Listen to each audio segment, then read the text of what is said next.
भगवान विष्णु जी ने बताया है कि तुलसी के पास दिया जलाने से क्या फल मिलता है। एक बार माता लक्ष्मी भगवान विष्णु से पूछती हैं, हे स्वामी, तुलसी के पास दीपक जलाने से क्या महत्व होता है?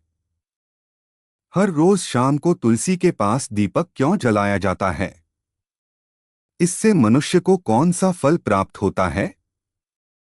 तुलसी के पास दिया जलाने की विधि क्या है तथा दीपक जलाते समय कौन से मंत्र का उच्चारण करना चाहिए? कृपया आप मुझे विधि पूर्वक से सुनाइए। तब भगवान विष्णु कहते हैं, हे देवी, आज आपने समस्त मानव जाति के कल्याण के लिए बहुत ही महत्वपूर्ण प्रश्न किया है। आपके इस प्रश्न का उत्तर देने से पूर्व मैं आपको एक प्राचीन कथा सुनाता हूं, जिससे आपको अपने सभी प्रश्नों के उत्तर मिल जाएंगे। इसलिए आप इस कथा को ध्यान पूर्वक सुनिए। इस कथा को ध्यान से पूरा सुनने मात्र से ही मनुष्य के 100 वर्षों तक तुलसी के पास दीपक जलाने का पुण्य प्राप्त होता है। फिर माता लक्ष्मी कहती है, हे स्वामी, मैं इस कथा को सुनने के लिए उत्सुक हूं। कृपया आप इस कथा को सुनना प्रारंभ करें। तब भगवान विष्णु माता लक्ष्मी को वह कथा सुनाने लगते हैं। हे देवी लक्ष्मी, पूर्व कल की बात है, दक्षिण दिशा में तुंगभद्रा नाम की एक बहुत बड़ी नदी है। इस नदी के किनारे पर हरिहरपुर नामक एक अत्यंत सुंदर नगर बसा हुआ था। उसी नगर में काशी नाम के एक ब्राह्मण निवास करते थे। वह अत्यंत गुणवान, चरित्रवान, धर्म कार्य करने वाले तथा वेदों के मार्ग पर चलने वाले थे। उन्होंने समस्त शास्त्र का अध्ययन किया था। उस ब्राह्मण की एक पत्नी थी, जिसे लोग दुराचारिणी कहकर पुकारते थे, क्योंकि उसके कर्म ही उसके नाम के अनुसार थे। वह सदैव ही अपने पति को अपमानित करती थी। वह अपने पति के लिए खूब अपशब्द कहती थी, पति को भयंकर दुख देती थी, पति के लिए कभी भोजन नहीं बनती थी, अपने पति के साथ कभी शयन नहीं किया, कभी उसके साथ प्रेम से व्यवहार नहीं किया करती थी। पति के मित्र परिवार के लोग घर पर आते तो वह स्त्री उनको अपमानित करके भगा दिया करती थी और स्वयं काम भाव से उन्मत्त होकर निरंतर अन्य व्यभिचारिणी स्त्रियों के साथ घूमा करती थी। उसकी मन पति को छोड़कर पराये पुरुषों में लगा रहता था। उसने कभी अपने पति से प्रेम की बात नहीं की, किंतु पराये पुरुषों के संग बैठकर बातें करती थी। पराये पुरुषों को मोहित करने के लिए सज धज कर गांव में घूमने जाया करती थी। कभी वह वन में किसी वृक्ष के नीचे खड़ी रहकर सुंदर पुरुषों की राह देखने लगती और किसी दुष्ट पुरुष को मोहित करके उसके संभोग विलास किया करती थी। फिर एक दिन वह दुराचारीन स्त्री वन में जाकर एक वृक्ष के नीचे खड़ी हो गई। उसका चित्त काम से भरा हुआ था। वह किसी सुंदर कमी पुरुष की राह देख रही थी, किंतु बहुत समय निकालने के बाद भी उसे स्थान पर कोई पुरुष नहीं आया। इसलिए वह अत्यंत दुखी हो गई और प्रियतम की खोज में इधर-उधर देखने लगी। उसे दिन उसका सारा परिश्रम व्यर्थ हो गया। वहां पर खड़ी होकर वह नाना प्रकार की बातें कहकर विलाप करने लगी है, आज तो इस मार्ग से कोई भी सुंदर पुरुष नहीं आया। अब मैं कैसे अपने कामवासना को शांत करूं? आज की रात कैसे बीतेगी? वह जोर जोर से विलाप करने लगी। उसे जंगल में एक भयानक बाघ निवास करता था। उसे पापिनी स्त्री की आवाज सुनकर वह जाग गया और उछालकर उसे स्त्री का भक्षण करने के लिए उसके पास आ गया। उस भयंकर बाघ को देखकर उस स्त्री के पसीने छूटने लगे। वह भय से थरथर कांपने लगी। वह स्त्री कुछ करती इतने में ही उसे बाघ ने अपने पंजे से उसे घायल कर दिया और वह स्त्री जमीन पर गिर पड़ी। जमीन पर गिरते ही वह स्त्री चिल्लाते हुए बोली, अरे बाप, तू किस लिए यहाँ पर आया है? मुझे क्यों मार रहे हो? मैं यहाँ पर अपने प्रियतम को खोज रही हूँ। तुम मुझे छोड़ दो। मेरा भक्षण करके तुझे क्या मिलेगा? उस स्त्री की यह बात सुनकर वह भयानक बाघ क्षण भर के लिए रुक गया और हंसते हुए बोलने लगा है। रे दुष्ट, आज विधाता ने तुझे मेरा ग्रास भेजा है। तुझ जैसी पापिनी स्त्रियों का भक्षण करना ही मेरा काम है। तभी तुझे इस शरीर से मुक्ति मिलेगी। वह स्त्री कहने लगी है, बाघ, तुम कौन हो? मुझे सच सच बताओ, तुम्हें किस कारण से बाघ की योनि में जन्म लेना पड़ा? और तुम मुझ जैसी पापिनी स्त्रियों का भाषण क्यों करते हो? पहले मुझे सारी बात बताओ और फिर मेरा भक्षण करो। फिर बाघ कहने लगता है, अरे पापिनी, मैं तुझे मेरे पूर्व जन्म का वृतांत सुनाते हूँ। किस कारण से मुझे बाघ बनना पड़ा। पूर्व काल में दक्षिण देश में एक नदी थी।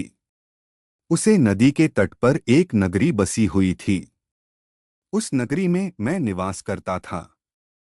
मैं एक ब्राह्मण का पुत्र था और नदी के किनारे बैठकर यज्ञ आदि कार्य किया करता था। मैंने उसे जन्म में अनेक पापियों के लिए यज्ञ किया। उन पापियों के घर का भोजन किया। मैंने धन के लोभ से अनेक पापियों के लिए कार्य किया। जिन वस्तुओं का दान ब्राह्मण को नहीं लेना चाहिए, उन वस्तुओं का दान भी मैंने ग्रहण किया और दूसरों से धन लेता था, लेकिन कभी वापस नहीं करता था। इस प्रकार से पाप करते हुए मुझे बहुत समय बीत गए और मैं बूढ़ा हो गया। मेरे बाल सफेद हो गए, आंखें सूज गई, मुंह के सारे दांत गिर गए। लेकिन फिर भी मेरी दान लेने की आदत नहीं छुट्टी और मैं पाप करता गया। फिर एक दिन में धान के लोग से नदी किनारे गया और अन्य दूध ब्राह्मणों के साथ मिलकर हमने लोगों को ठगा। झूठ मंत्र वचन बोलकर हमने बिना विधि विधान किए ही देवी देवताओं का पूजन किया और बहुत सारा धन धन में ले लिया। फिर उसी स्थान पर एक बीमार कुत्ते ने मेरे पैर में काट लिया और मैं मूर्छित होकर गिर पड़ा।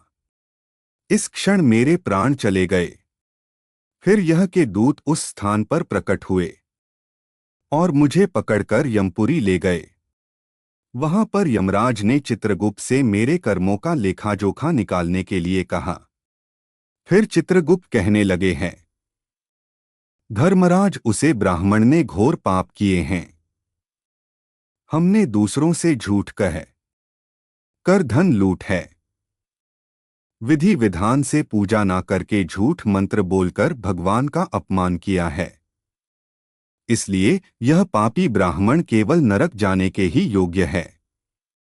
फिर यमराज ने अपने दूधों को आदेश देकर मुझे नरक की अग्नि में डाल दिया। अनेक वर्षों तक नरक की सजा भोगने के बाद मुझे व्याघ्र का शरीर प्राप्त हुआ और मैं इस दुर्गम वन में निवास करने लगा। मैं अपने पूर्व जन्म के पापों को याद करके कभी महात्मा, साधु पुरुष, सती स्त्रियों का भक्षण नहीं करता हूँ। मैं केवल पापी, दुराचारी तथा कुलटा स्त्रियों का ही भक्षण करता हूँ, ताकि मुझे पाप से मुक्ति मिल जाए। इस प्रकार से उस बाघ ने अपने पूर्व जन्म का वृतांत सुना दिया और उस स्त्री से कहने लगा, हे पापिनी, तेरे आचरण से तू कुलटा दिखाई पड़ती है। अपने पति को छोड़कर तू इस वैन में अन्य पुरुष के साथ भोग विलास करने के लिए आई है। इसलिए आज तू मेरा ग्रास अवश्य बनेगी। इतना कहकर उसे बाघ ने अपने तीक्ष्ण नाखून से उसे पापनी स्त्री के टुकड़े टुकड़े करके उसे खा लिया और फिर उसे स्थान पर यम के दूत प्रकट हुए और उसे पापिनी स्त्री को उठाकर यमपुरी ले गए। वहां पर उसे यमराज के सामने खड़ा किया गया। फिर चित्रगुप्त ने उसे स्त्री का लेखाजोखा निकलते हुए यमराज से कहने लगे हैं, धर्मराज, यह स्त्री, इसने अपने पति की कभी सेवा नहीं किया। अपने पति को भूलकर पराये पुरुषों के साथ भोग विलास किया करती थी। उसके पाप को सुनकर यमराज ने उसे स्त्री को अग्नि से भरे हुए कुंड में डालने का आदेश दिया। अनेक वर्षों तक उसे कुंड में पकाया गया, फिर उसे निकालकर दूसरे नरक में डाल दिया गया। इस प्रकार से उसे अनेक वर्षों तक अलग अलग नारकों में डाला गया और नारकों में डालने के बाद वह महापापी स्त्री पुनः पृथ्वी लोक पर आकर चांडाल के रूप में उत्पन्न हुई। चांडाल के घर में जन्म लेकर वह फिर से अनेक पाप करने लगी। यह विचार करने लगी, अनेक पापों के करने के उसे कोढ़ हो गया और वह भयानक पीड़ा सहन करने लगी। उसका अंग अंग जलने लगा, उसके नेत्रों में पीड़ा होने लगी। इस दुख को सहन करती हुई वह दिन बिताने लगी। फिर एक दिन वह तीर्थ में स्नान करने के उद्देश्य से अनंतपुर में चली गई। वहां पर वह एक आश्रम में बाहर निवास करने लगी। वहां उसे आश्रम में तुलसी का पौधा था। अन्य स्त्रियों को वहां पर तुलसी के पास दीपक जलाते हुए देखकर उस पापनी स्त्री ने भी वही किया। उसने तुलसी के पौधे के पास एक दीपक जला दिया। फिर उसी रात हृदय घाट से उसकी मृत्यु हो गई और यमराज के दूत उसे ले जाने के लिए वहां प्रकट हो गए। जैसे ही यह के दूत उसे पापिनी स्त्री को पास में बांधकर ले जाने लगे, तभी भगवान विष्णु के दो पार्षद उस स्थान पर प्रकट हुए और उन्होंने उन दोनों को रोक दिया और कहने लगे, हे यमदूतों, इस स्त्री को छोड़ दो, यह स्त्री नरक जाने के योग्य नहीं है। तुम किसके आदेश से ऐसा अधर्म कर रहे हो? यमदूतों ने उस स्त्री को छोड़ दिया। हे पार्षदों, हम यमराज के आदेश से इस पापिनी स्त्री को उठाकर ले जा रहे हैं, किंतु आप हमें किस कारण से रोक रहे हैं? हम यमराज के आदेश से इस पापिनी स्त्री को उठाकर ले जा रहे हैं, किंतु आप हमें किस कारण से रोक रहे हैं? यह स्त्री अत्यंत पापिनी है, इससे नरक में ले जाने को कहा गया है। फिर पार्षद कहने लगे, यह तो विष्णु भक्त है, यह नरक जाने योग्य नहीं है। इसने शाम को तुलसी के पास दीपक जलाया है, इसी कारण से इसके समस्त पाप नष्ट हो गए हैं, इसलिए अब यह नरक जाने की योग्य नहीं है। यह स्वर्ग जाने की अधिकारी बन चुकी है। पार्षदों की बात सुनकर यमदूतों ने उसे स्त्री को वह स्थान पर छोड़ दिया और यमलोक लौट गए। वहां जाकर उन्होंने यमराज को सारा वृत्तांत सुना दिया। फिर भगवान विष्णु के पार्षद उस स्त्री को दिव्या विमान में बिठाकर स्वर्ग लोक ले गए। भगवान विष्णु कहते हैं, हे देवी, इस प्रकार से तुलसी के पास केवल दीपक जलाने मात्र से ही मनुष्य के सभी पाप नष्ट हो जाते हैं।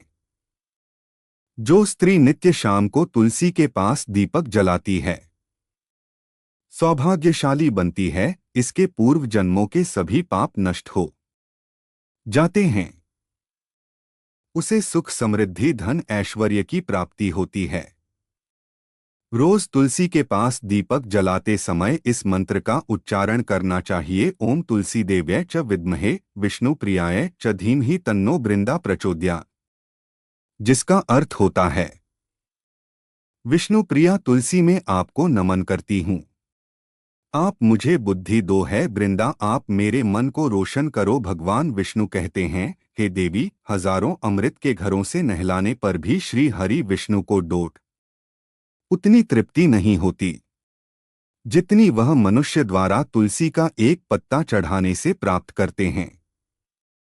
10,000 गोदान मानव करने से जो फल प्राप्त करता है, वही फल तुलसी पत्र के दान से पता है। जो मृत्यु के समय अपने मुख में तुलसी पत्र का जल पा जाता है, वह संपूर्ण पापों से मुक्त होकर भगवान श्री हरि विष्णु के धाम जाता है। हिंदू धर्म में तुलसी के पौधों का महत्व सबसे अधिक है। इसकी सबसे पहले पूजा भगवान विष्णु ने की थी। भगवान विष्णु कहते हैं, जिस प्रकार से देवी लक्ष्मी से वैकुंठ को ऐश्वर्य प्राप्त है, उसी प्रकार से बैकुंठ में तुलसी के कारण ही पवित्रता प्राप्त है। पृथ्वी लोक पर जिस स्थान पर तुलसी का पौधा होगा, उसे स्थान पर कभी नकारात्मक ऊर्जा का वास नहीं होगा। ऐसा स्थान सबसे अधिक पवित्र होगा। इसी कारण से हमें घर में तुलसी का पौधा अवश्य लगाना चाहिए। इस प्रकार भगवान विष्णु ने तुलसी के पास दिया जलाने के महत्व के बारे में बताया। जो भी स्त्री तुलसी के पास दीपक जलाती हैं, उनके ऊपर भगवान विष्णु जी की कृपा हमेशा बनी रहेगी। दोस्तों, वीडियो अच्छी लगी हो तो लाइक शेयर करें। ऐसे ही वीडियो को देखने के लिए हमारे चैनल को सब्सक्राइब करें। कमेंट बॉक्स में जय तुलसी मैया लिखें। धन्यवाद।